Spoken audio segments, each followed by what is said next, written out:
And we are live. Welcome to episode 2 of I Journeys. I'm your host, Borja Gutierrez, and very excited for the second episode today. In last week's episode, we talked a lot about solar. We also talked a lot about Gajanan's personal journey, but the theme was very much on sort of solar and energy and sort of climate change. And sort of following along, as you guys know, the whole theme of I Journeys is to look at SDGs holistically and have interesting conversations with change makers. So really excited today to have with us two guests instead of one, as we had last week, and two very interesting guests from the same organization.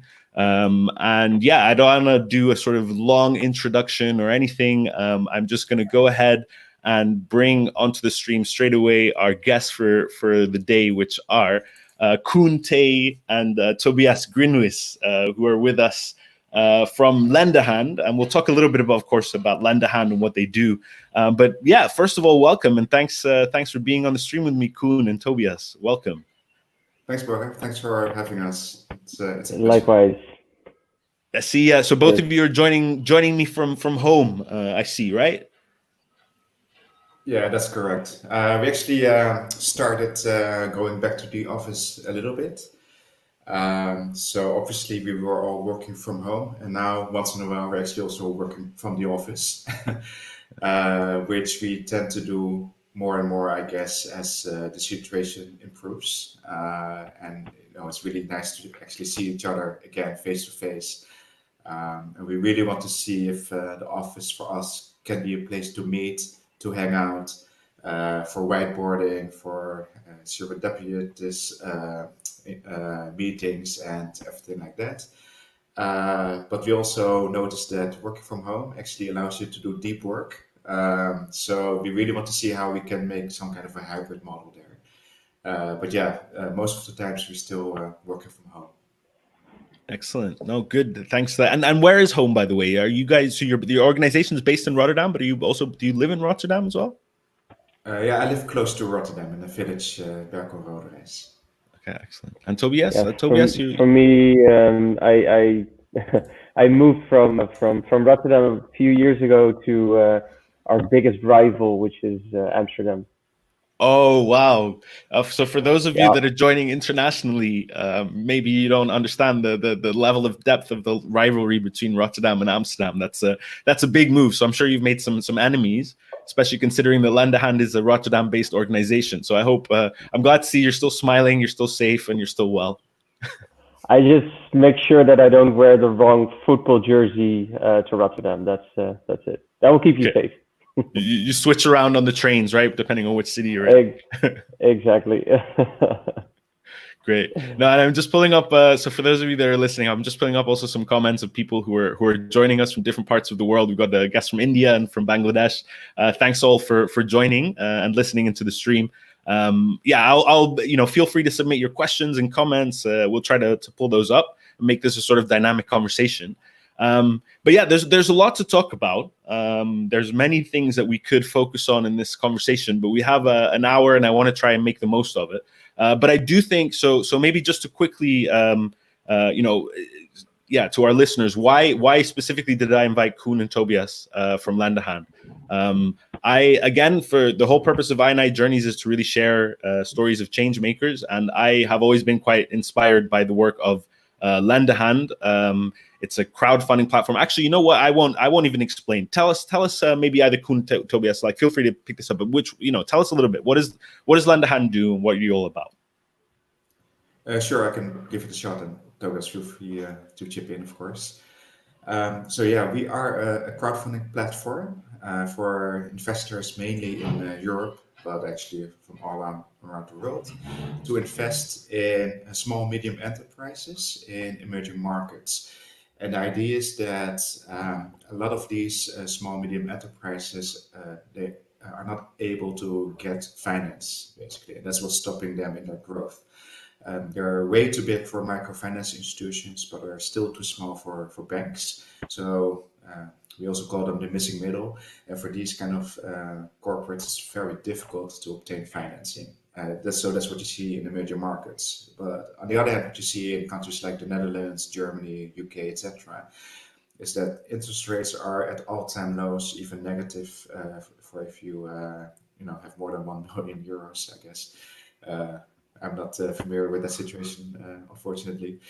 But for them, it's about yield seeking. But at the same time, also what you see is that more and more people are getting aware of the idea that you actually have decision power on what happens with your money. You can bring it to the bank, you get zero interest rates, but also you don't know how your money is being used. And what we try to do at Lendahand is to make that connection more directly so that you can say, okay, I want to use my funds and invest it in Uganda or in Indonesia, in Colombia, so that I can create local impact in that country by investing in small, medium enterprises. So we started with this idea in 2013. The website really became live in 2014. That's also when Tobias joined as our first employee, straight out of college. And yeah, we never looked back since. It's growing rapidly. We've done now close to 80 million euros in total. Obviously, we have some setbacks because of the COVID situation. We can talk about that a little bit more if you want. But yeah, that's the concept. So we've shown the proof of concept, and for us, it's now about scaling up this business, as we see that a lot of people really want to do that, put their money at risk, receive financial and social return. And we also see, on the other hand, that it's really helping entrepreneurs to grow their business. Absolutely. No, yeah, thanks for sharing that as well. And yeah, I think one of the reasons again why I'm very interested, especially in your model, and I think you released a video. So for those of you that haven't seen this, I highly recommend you. There's been a few versions I think you've released of this video that sends basically the message that you just gave us in a very sort of I think enticing way about fixing the financial broken system and how indeed we as individuals can sort of basically sort of be banks ourselves and directly invest in projects in developing countries. And this always, in the past, this seemed like something impossible to do. The only way in which you can maybe sort of direct your capital towards projects in emerging markets is maybe through donations to organizations. There's also, maybe a lack of faith sometimes in the transparency of how that money is spent. So no, I think it's, again, a really interesting model, and that's why I wanted to have you guys on board. But before we dive really more deeply into the model, so you mentioned, so you're obviously Koen, the CEO, you're the co-founder, you set this up in 2013. Tobias, you already joined in 2014 as you were going live. You're now head of investments. But I really want to get into a little bit more about maybe first with Koen, and I want to then turn to Tobias. But tell me a little bit more about what made you want to start this. How did you find this? Where did you get this idea, and what were you doing before this? Sure. So before this, I was in the banking industry in sales and trading at the derivatives desk for equity derivatives, but also fixed income, commodities. So I've worked in the city, in London City, for quite a while for various banks, Barclays Capital, Goldman Sachs, BNP Paribas was actually the last bank I worked for. And what I realized was that at a certain point, you start to realize, like, okay, so I've started my career in this direction. Is this still the direction I want to head into, and to commit myself for a longer period of time? What I noticed for myself was that was not necessarily the case. I also felt that the industry that I was in, or at least the sector that I was in, was a bit of a dying industry. What you see is that a lot of trading now happens automatically through clearing houses, and there's less of a use for salespeople or for traders.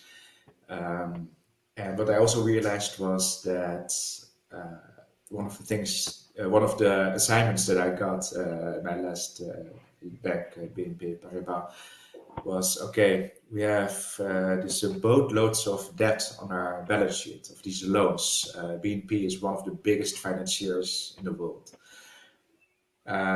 because of regulations, Basel, it's very expensive to hold these loans on our books, but we do make money on the origination and on all the services that come with it.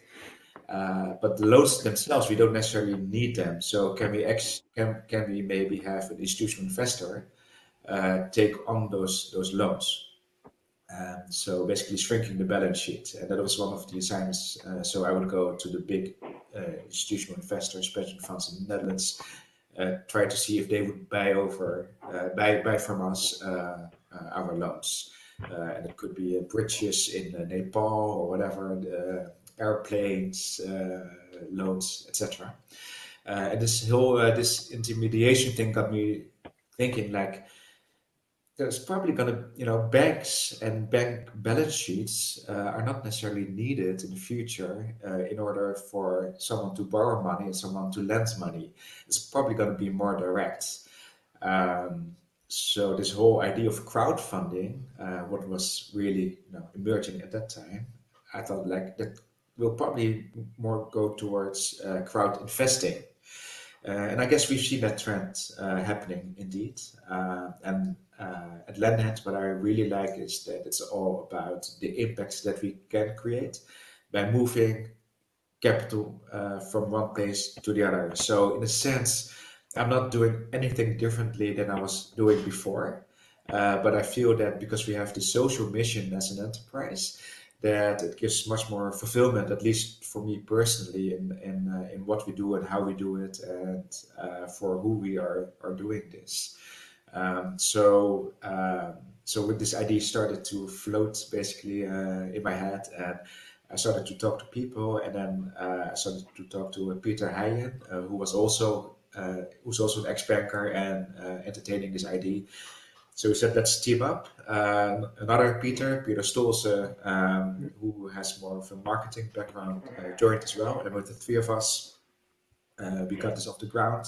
And after a few months, Tobias started. And yeah, that's, I guess, my part of this journey. And so your first office was in Rotterdam, right? And in the Groothandelsgebouw, is that where your first office was? Not actually. No, it wasn't. Well, Okay. we've been located there, but at the very first, we would sit wherever they had free Wi-Fi.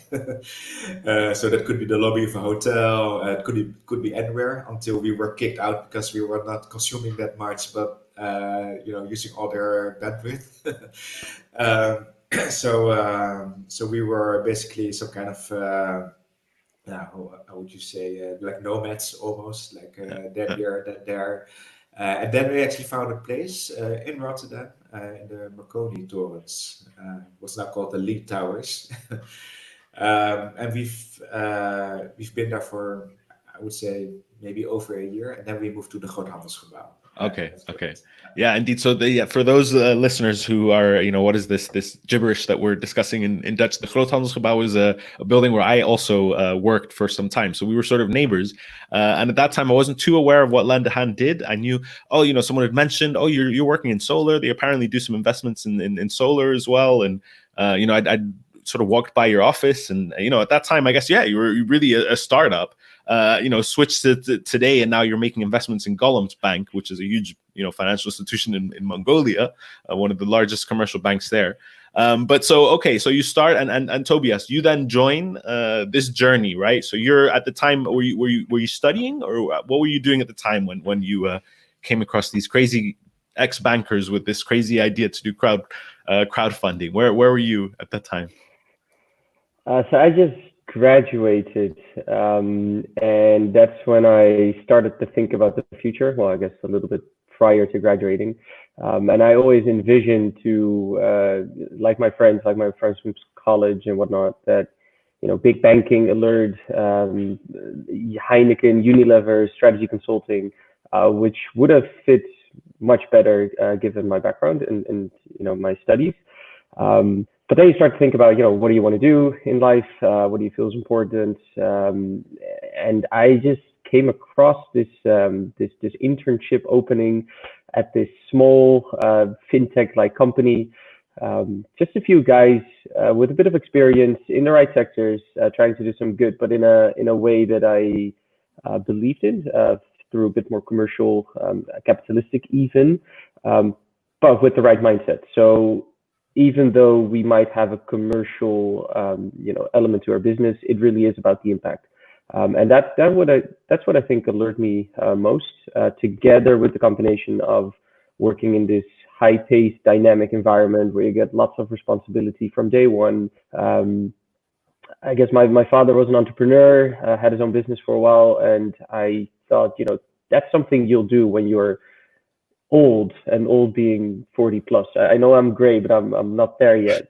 Um, and yeah, so I guess the full picture of this initiative, taking into account that startup dynamics, and I figured, why wait? Why just don't start there? Presumably, you'll have a good story, if you move to an actual job in a few years. If it doesn't work out, and if it does work out, you have a really cool adventure, and you'll learn a lot. So that was my rationale. That's been close to 6 years, so I guess we're still happy campers, I guess. Yeah.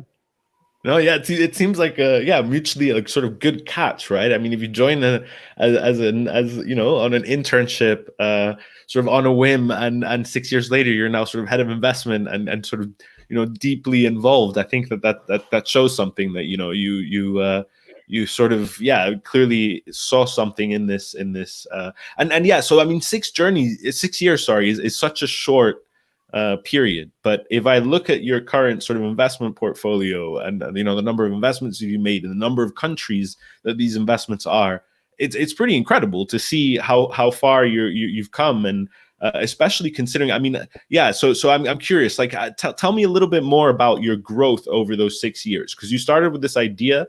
How did you actually start? Getting people to trust you with their money to make these investments? Did you start sort of with the investments first, like with the portfolio first, the potential investments, or did you focus first on getting people interested? How did you go about it? Yeah, I guess that's always the chicken and egg question. You need investors to convince investees, and you need investees to convince investors, I guess. But actually, what we started doing is building the team. So when we started with a starting capital of 150K, which we got from a few angel investors. And instead of using that for marketing or the platform, we actually decided to invest in talent. I think that it's not a secret that to get talent, you need talent, right? So your first few hires are very important. So we put a lot of focus and efforts on that. We were able to get Tobias on board, which was really important to us.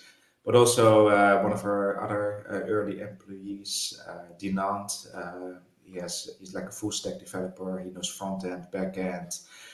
If you can start with that team, then you can really build on it, right? So that's what we focused on, so that we have a team in place in order to grow. Then you try to set up a good. You want to have a good portfolio, right? In the meantime, the website went live first.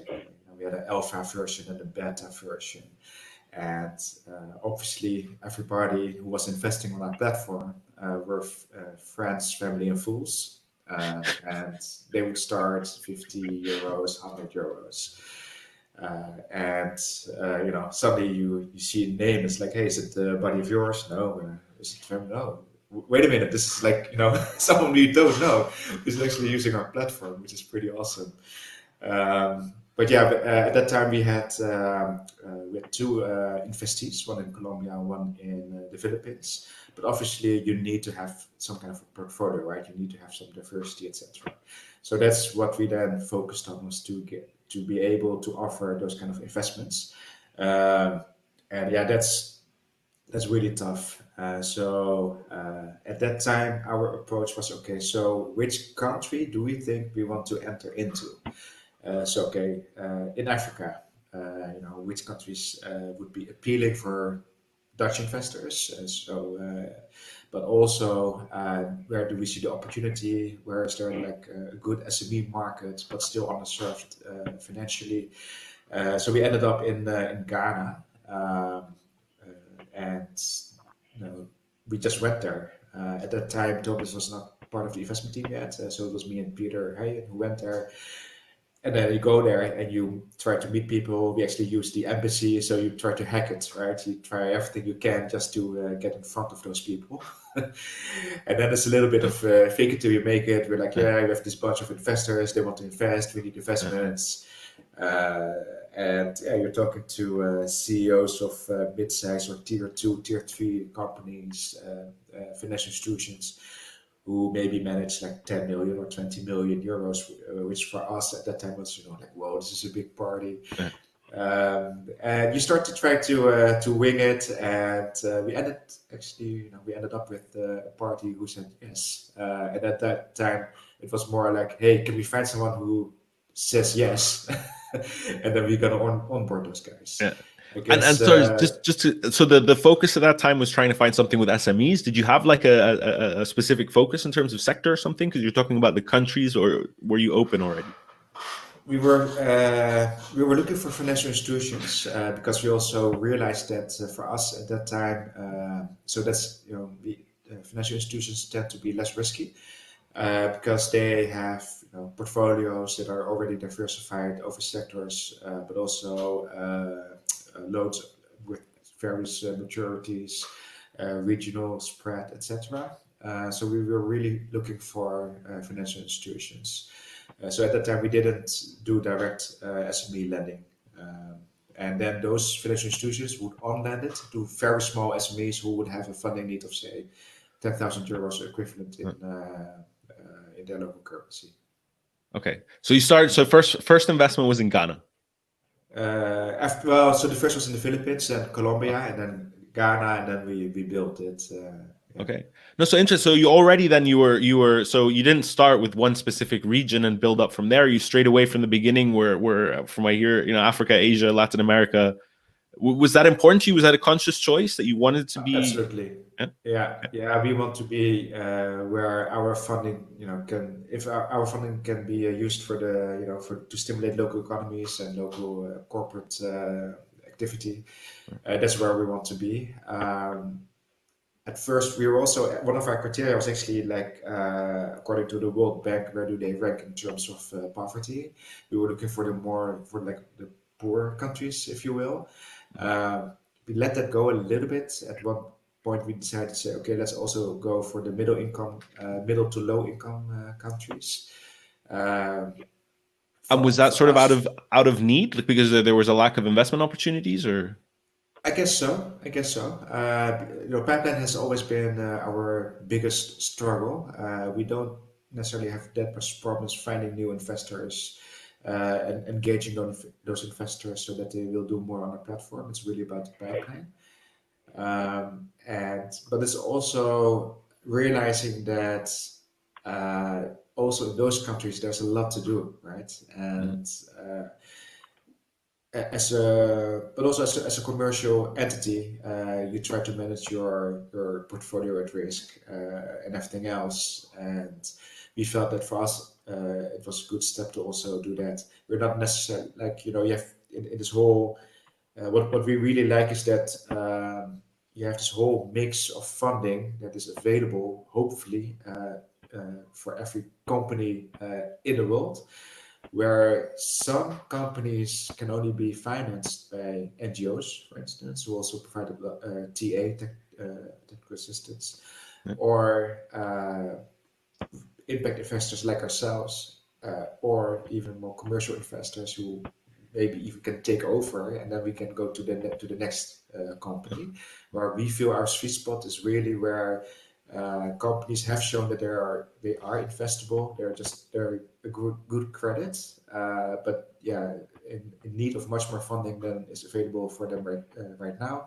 We want to be there, and if it means that as they grow and they become an even better credit, that the more commercial parties take over. We don't necessarily like it, but we understand it, and that's fine. Okay. So what is the typical size of investment then? And has that sort of changed over time, the size of investments that you make? Yeah, definitely. I guess when we started, and that goes into what Koen mentioned, we were new kids on the block, right? Using a digital platform to raise funding. Then if you go to a company or financial institution and say, yeah, we can provide funding to you guys, and then they would like, okay, so how much can we do? And back then we didn't raise as much yet, so the ticket sizes were a little bit smaller. A few hundred K per investee per year. That was, I guess, the average, maybe up to $1 million. But then as we started to grow the investor base, raise larger volumes, you can really pick up on those ticket sizes. So today, the average is, I guess, close to 2 million in a facility that we offer to our clients. And then that can go up to 5 million. So that's a very different ball game than a few hundred K. And that's, I guess, it's important from a scalability point of view, right? We need to grow as a platform. Mentioned pipeline has always been a struggle. So you need to move to bigger facilities so that you can use the same investee, but for multiple campaigns. On the other hand, you're trying to manage your risk. And now that we are becoming more established, we don't need to send cold info at emails with a pitch anymore. They typically come to us. We have a bit more to say in a bit more negotiation power in that sense. So yeah, that definitely helps. And they're less risky, and ultimately we're here for the long term. So we need to be able to offer a healthy risk return to our investors. Yeah. But we have to take care of that impact element that always needs to be there, because that is why we're here. Yeah. And because what is so yeah, you mentioned a little bit about your ticket size, but what about in terms of types of investment? Do you do debts? Do you do loans, or do you do more equity? What types of investments are you making? Yeah, so it's debt only. We do see a big market for equity as well, but it's such a different beast that we don't understand ourselves that well as an investor. Let alone that we can, be confident that our crowd understands the differences. So maybe in the near future, under a different brand, different platform, we might tap into that. But at this point, it's loans only. It's with a few different sectors. Koen mentioned the financial institutions. They on-lend to their portfolio clients, which can be generic SMEs, small companies. Have a bit more agri focus, for example. We try to stay away from entities that fund companies that are in oil and mining as such, but you can't completely disregard it. So in those senses, we tend to let those guys only use our funding for sectors we agree to. But we also have a direct lending portfolio, which is not a financial institution that's the actual borrower, but it's a company directly. These are typically in the energy access space, so solar home companies, mini grids, companies that sell commercial and industrial installations with bigger companies, manufacturing businesses, for example. We've done a bit in clean cooking as well. So quite some diversity within the energy access space. Yeah. We're now entering into more sustainable agri businesses directly, so without a financial institution in between. And for the future, I mean, we see the Sustainable Development Goals as sort of our strategy. Like what type of sector should we focus on in the future? So think of access to healthcare, education, clean drinking water, and sanitation. That kind of sectors, I guess. Some of them are a little bit too early to engage in. I mean, it needs to be investment ready. There needs to be track record to date that's a little bit less straightforward in those sectors. But I guess ultimately the dream would be that we have a platform that we can open up for retail investors, even institutional investors, to create impact, whether that's poverty alleviation, food security, or energy access. You choose. Yeah. No, interesting. Because also, I mean, I'm curious, in your role as well, sort of more broadly, and you've mentioned, and I think, I mean, maybe just quickly on the SDGs, what I love about the Sustainable Development Goals is I think it does provide, and there's a lot that can be criticized about. Are they perfect? No. Are there too many of them? Maybe. But it provides, I think, the one framework under which I can finally feel like I can speak on the same level towards nonprofit, for-profit entities across different regions. They might have their own understanding of it, but it's such a great framework. So I'm really happy to see that also in terms of future investments, you're really seeing that as one of your sort of guiding principles. I think many investors are. I think I also appreciate your honesty in terms of where some of the more challenging sectors lie, some of the more challenging SDGs. I'm personally working quite a bit on SDG 16, which is the peace and justice related one, where the pipeline is especially small. But we'll talk about that on another episode. But I'm curious to understand, especially how, to what extent are your investors choosing and directing how their investments are made? You sort of mentioned the word campaign before. Are you basically running each investment round for each specific investment as a sort of campaign, where I, as an investor, say I want to invest in this specific energy access company, or I just invest in Lendahand? How does that work? Tell me a little bit more about the journey from a customer perspective. Yep. So indeed, that is exactly what we offer. So you, as a retail investor, you're in control. You decide in which company, which financial institution you want to invest in. So we're just a broker. We don't sit in between. We're matchmakers.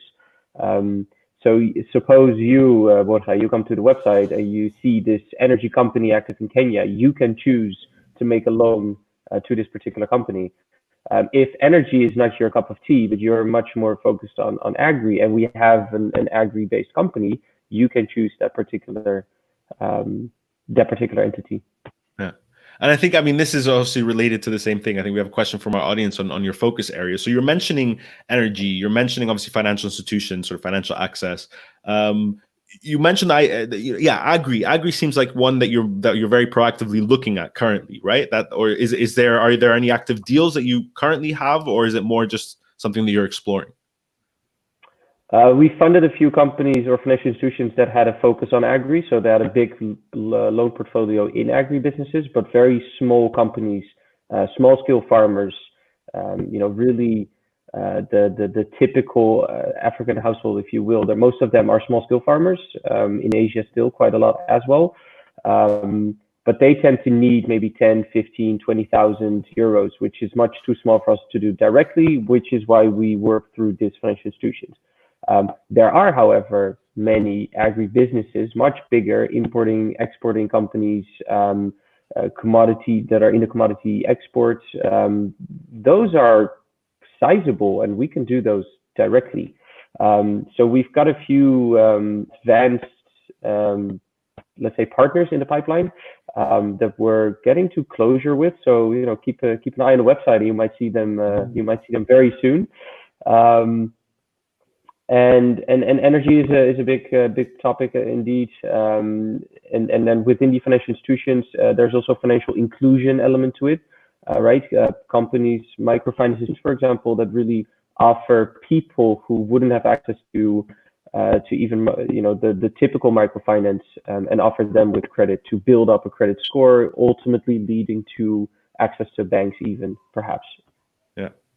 Okay, because one of the things you mentioned, and this is also there's I think a related question coming in, but one of the things that you've also mentioned, so you some of your investees, in many cases, you're now sort of approaching them with different campaigns, right, for different specific needs and uses. I guess a big part of that also comes on the saved costs and trust that is built in working with the same investee, right? A lot of the due diligence, I imagine, doesn't need to be repeated. You've also, built that trust over time.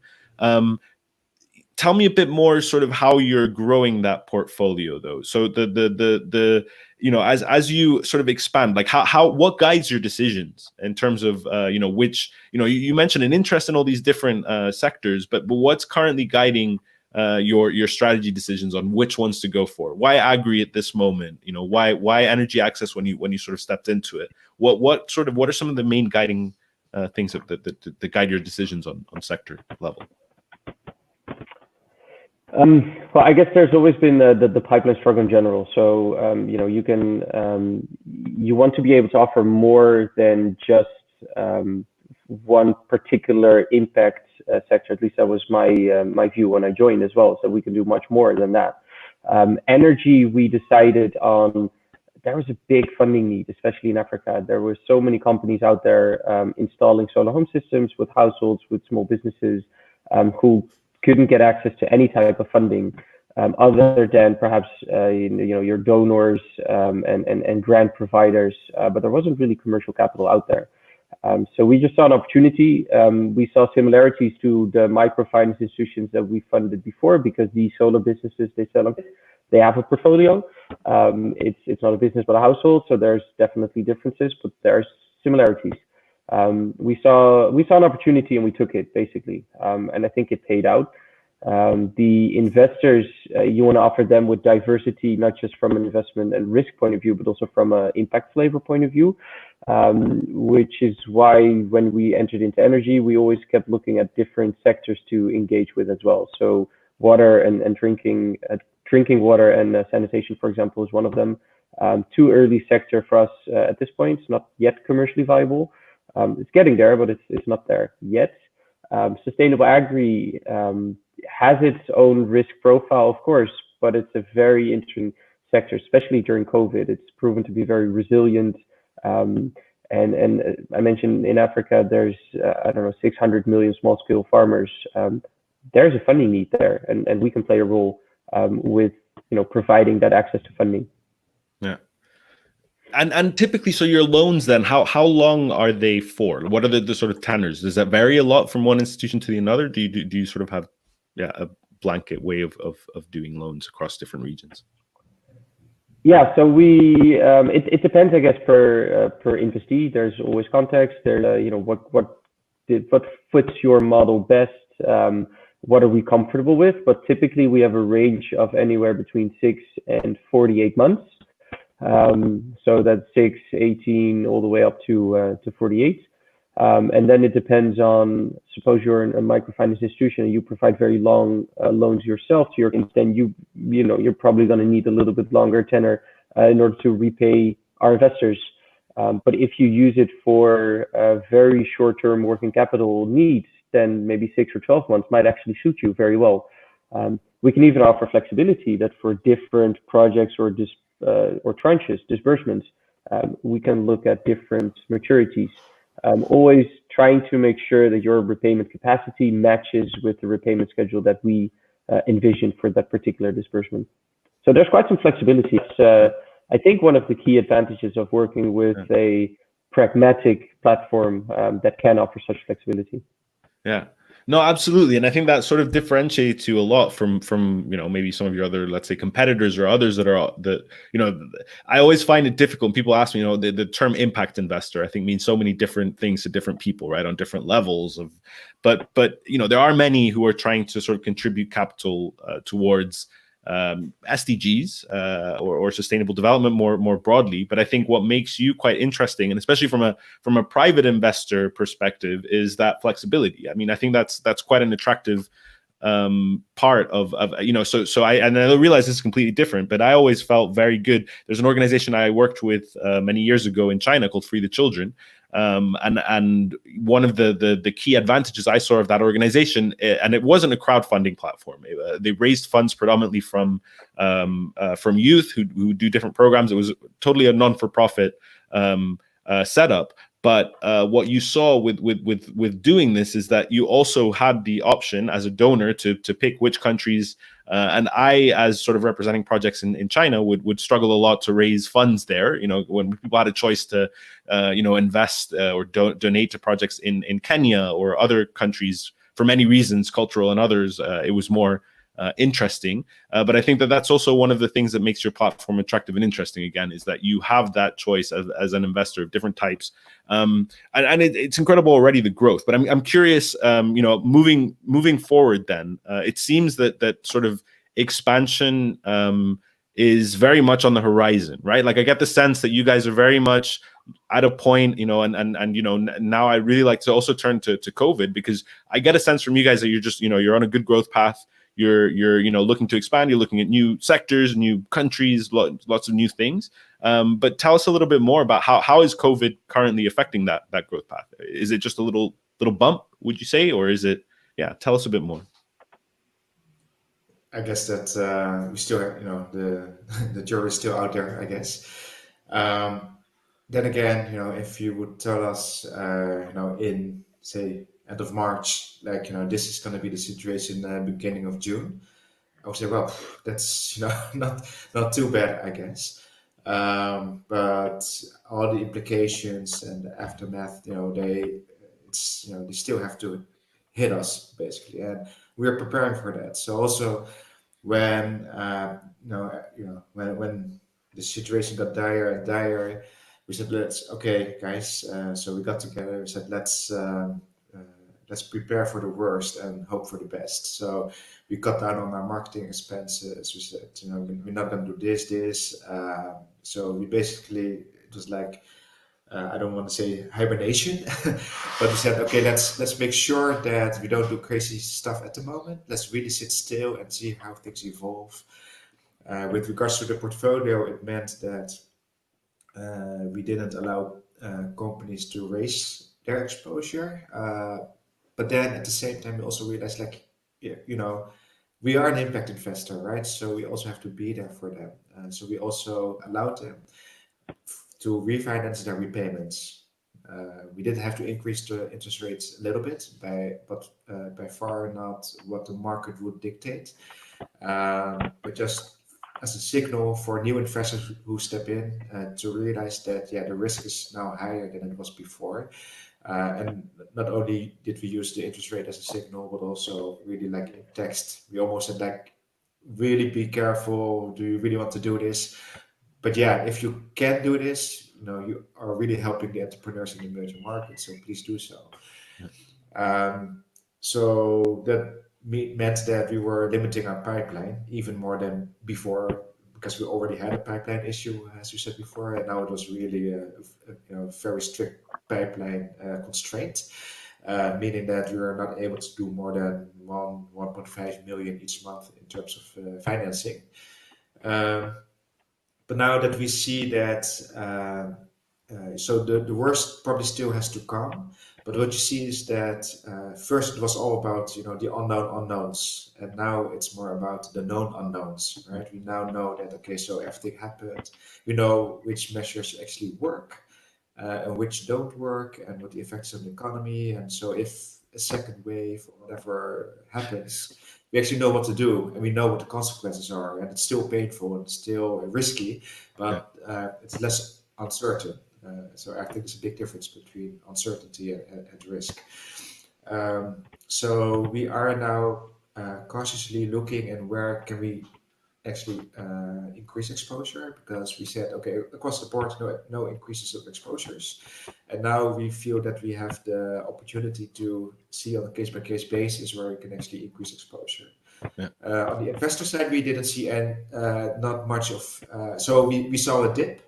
People got a bit scared, but then it's either it could be that people are at home, they are bored, and they're like, what can I do? Hey, let's go to Lendahand. But also what I think is that the reflection, so people start to reflect, right, in times of these, like, shit, what I had was actually very good. And I know now what I can actually, I have something to lose here. Instead of always looking forward, I want to have more, better, more luxurious, faster. It was like, wait a minute, what I have right now is very valuable already.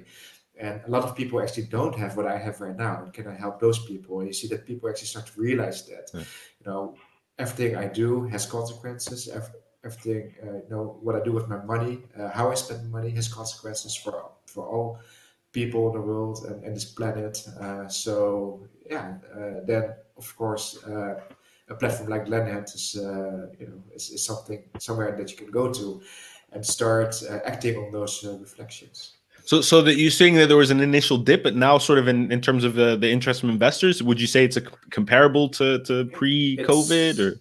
better? Yeah, I guess people are still a little bit more cautious, but at the same time, everything so far we have had a 100% track record in funding everything that we would put on the platform, and it's still the case. Yeah. So, there are no, we were a bit worried that people might really go and say, okay, I'm gonna pause for Yeah. 6 or 12 months, and we don't really see Yeah. that. But definitely it has an impact on, so also for our projections going forward. Yeah. And we really have to take into account that these kind of tail risks, they can happen more often than you want or than you realize, and you really have to think about that. And it's very difficult to manage, but you really have to plan ahead, right? And at Lendahand we always say that plans are useless, but planning is valuable. So it's really important to make sure that you really think ahead and think about what can happen. At the same time, the plan that you then have in front of you is something that you know for sure is not going to happen anyways. That's fine. Exactly. But then in terms of growth, which was your original question, is that so when we started, Tobias joined, and we were the four of us, and we're like, wow, if we can, if we could hit, I don't know, 100 million, like if we could hit 100 million, wouldn't that be awesome? That was like, this dream that we had, and it was not even, like, I think we always try to do goal setting where we're very ambitious, but the 100 million mark was really a dream. And now it's like, okay, so we're probably gonna hit 100 million this year. So what's then your next dream? And for us, that's 1 billion. Why not, right? Why not do 1 billion on our platform? And hopefully, when we reach 1 billion, we're like, hey, wait a minute, what this is not even an ambitious goal anymore. Where can we end up? And we have to do a lot of things right, obviously, in order to do that. But I guess we have the team, the platform, the knowledge now, the track record to scale up. So it's really time for us to do that, to really scale up and show that we can go from 100 million to 1 billion. So that's the next step. And I'm also curious, and there's some questions coming in, but also on sort of the impacts on COVID on your portfolio itself. How well would you say the portfolio companies have handled or are handling, I should say, the situation? And are there any worries with your current portfolio? And is there anything you're doing to sort of help build resilience? So I can take that. I guess what Koen mentioned, to help them alleviate their liquidity by offering this refinancing, that definitely helps. Is one of the limited things we can actually do. We unfortunately don't have the capacity to really provide technical assistance and spend huge amounts of time, because we're a small company, resource constrained. So we really need to be careful on how we allocate time. But we do, we're here, the businesses, helping them with, speaking to their other funders, other investors, to really come up with plans together and, try to look forward. There are definitely some worrying signs. I guess most companies are really preparing for the worst, which, that can be probably that's the smart thing to do, right? Because you know what's going to happen, so might as well expect the worst, and then hopefully it's not that bad. Most of these businesses, given time, they are quite resilient, especially our MFI or financial institution partners. I'm not too worried about. We know, because they've been around time, most of them at least, that if a crisis hits, repayment rates and collections, etc., start to pick up relatively soon again, as soon as things get back to normal. There's data showing that, so I'm not too concerned there. But the whole movement, restrictions, and central banks implementing all sorts of relief, measures that are not good for the institutions but good for the people.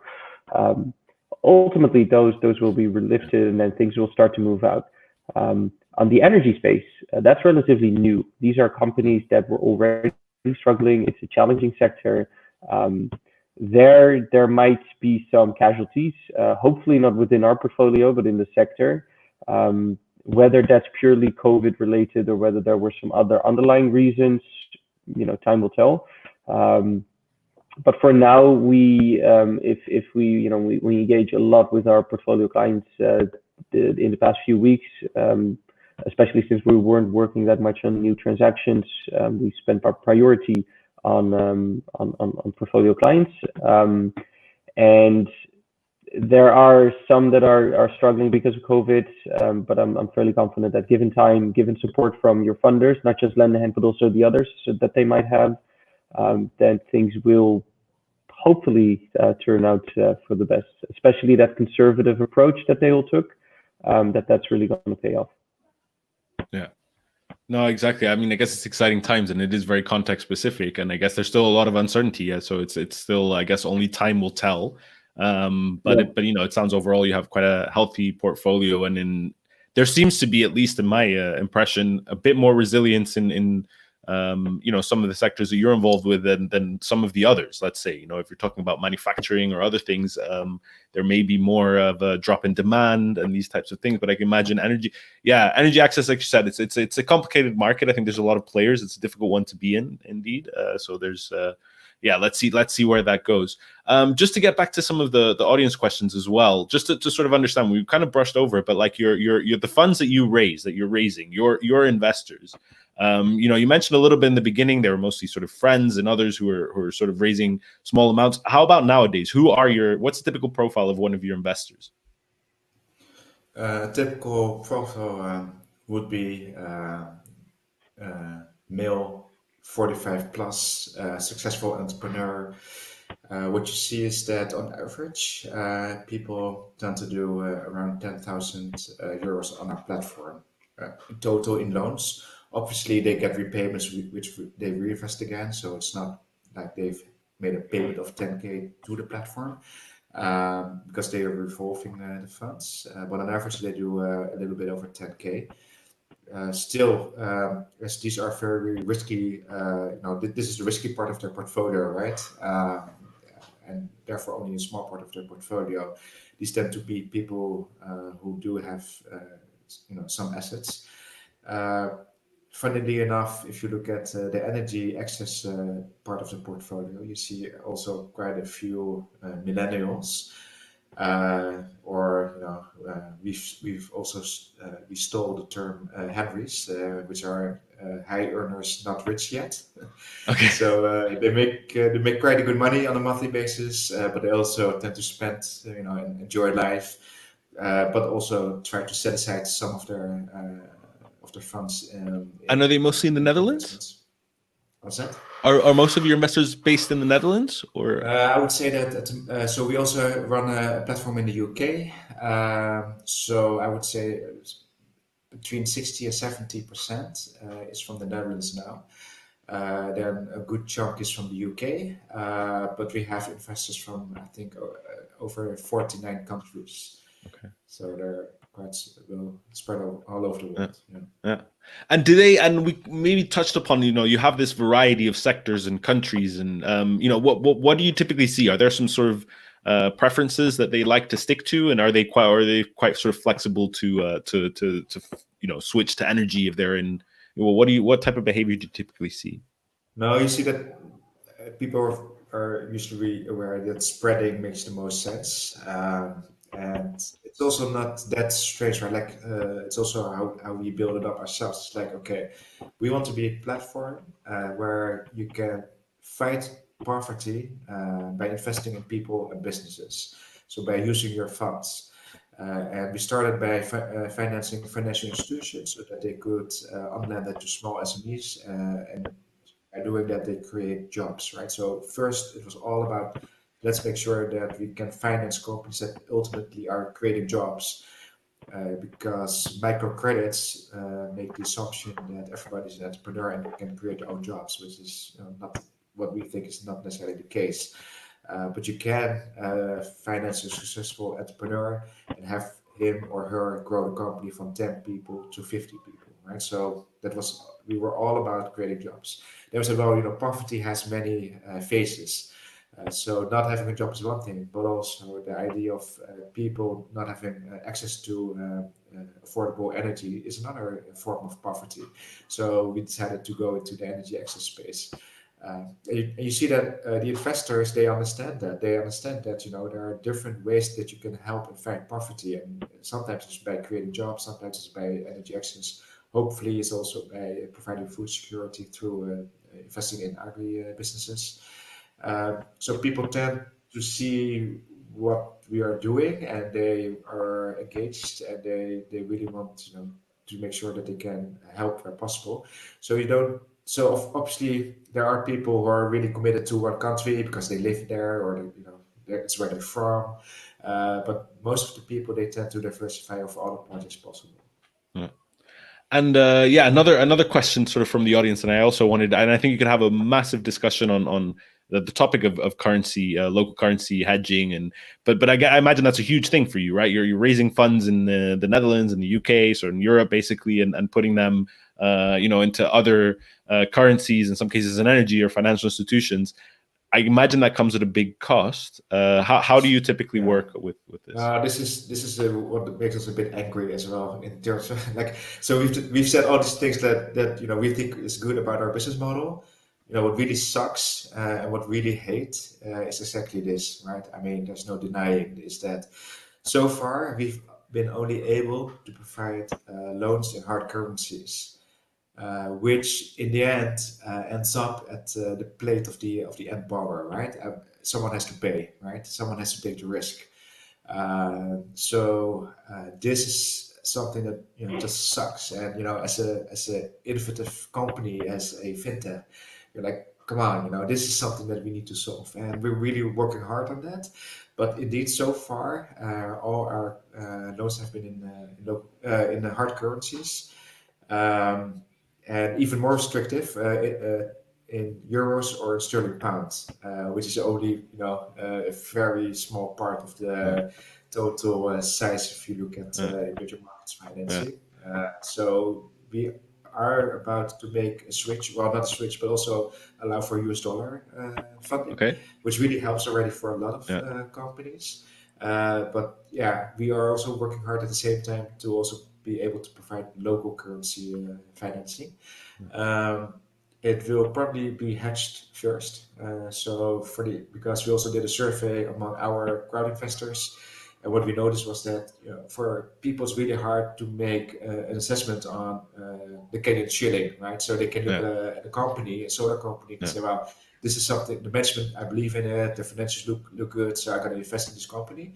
But to say, well, you don't get 6% yield in euros, but you get 17% in Kenyan shilling. And suddenly they're like, okay, wait a minute, that must mean that I run a risk to the inflation over there, political risk, etc. Do I really want that? I don't know. I have no clue.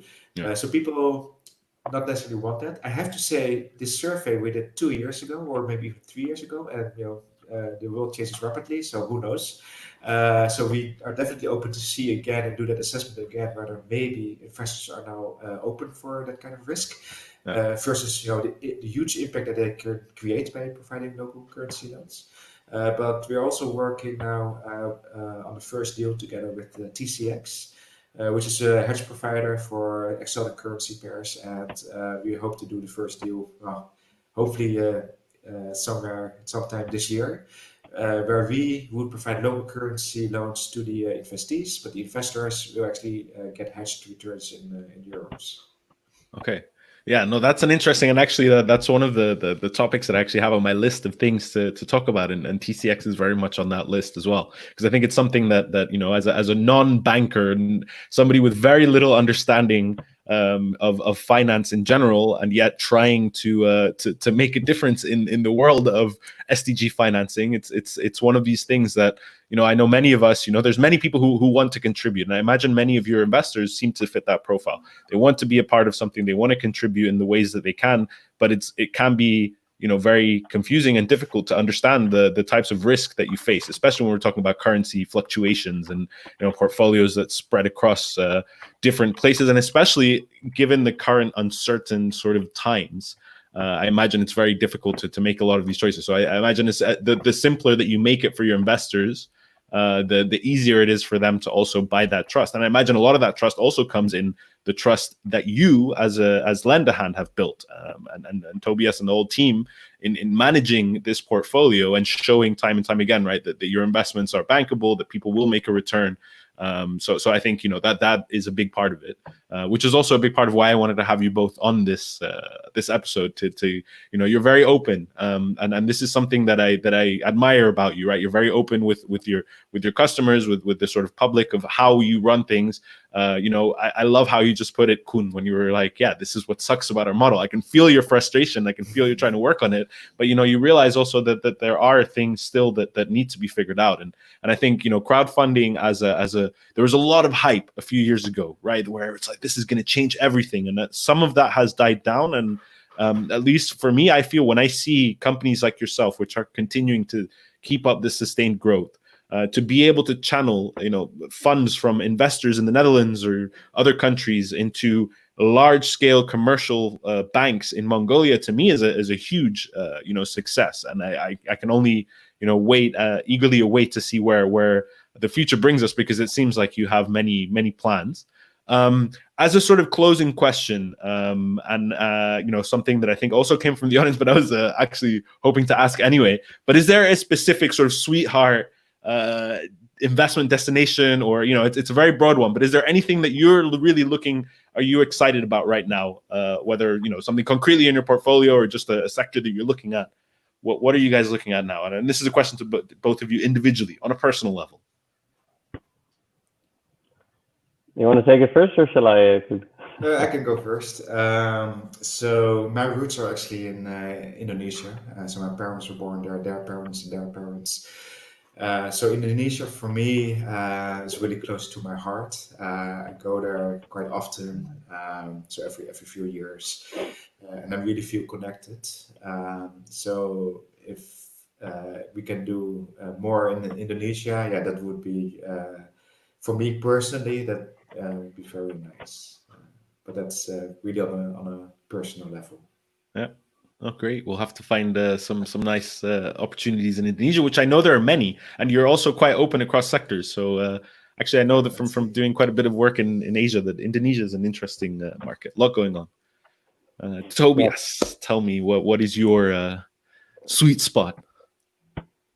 It's not a country; it's more of a region. I'm a big sucker for Sub-Saharan Africa. Spent some time there after my internship with Lendahand. I decided to move away for about 6 months to South Africa, work in a conservation team in wildlife management, and that is for me, I guess we're not there yet, but to be funding conservation efforts that protect wildlife, biodiversity especially Africa, that would be sort of my focus. Unfortunately, as head of investment, I have some say in where we move to, so I have kept it on my radar, at least privately. But it's hopefully we can do something. And there are quite a number of cool initiatives in this space. So yeah, stay tuned. Awesome. No, I think that's it. And we skipped over that. Actually, it was in my list of questions to ask you at the beginning, which I forgot. Your forest ranger sort of experience, Tobias. I was hoping to get a little bit further into that. But indeed, no, it's really interesting, and I think it's also an area which I think needs obviously a lot of attention, conservation, land use, and I think again that's also one of the topics that I have that I would really like to go into in a lot more depth and understanding how.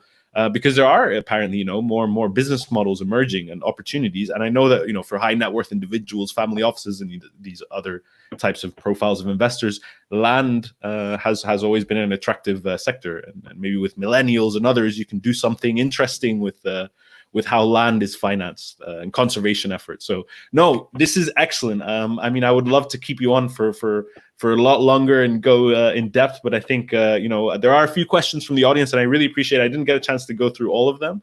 But I really appreciate Koen and Tobias. Just lending your time as well as your inspiring efforts. On a personal level, I feel very inspired by this. I hope our listeners do too. Again, I really remind you also that Lendahand, especially for those of you that are based in the Netherlands, you can go on their website right now, lendahand.com. They have a bunch of cool campaigns. They also have very cool social media presence. They do very funny things. So I appreciate that. One of the few that weren't out there sort of trying to take advantage of the COVID situation. You just came out with funny clips, which made my day. So I thank you for that as well. I don't know if you were personally responsible, your communications team, but that was really nice as well. So yeah, again, thanks so much for being on, guys. I really appreciate this. Thanks for sharing your journey. And I hope I will definitely keep glued to your website and out for new investment opportunities. So thanks. Thanks, Brian. Thank you. It was a pleasure. Bye-bye. Cheers. Take care. Take care. Thank you.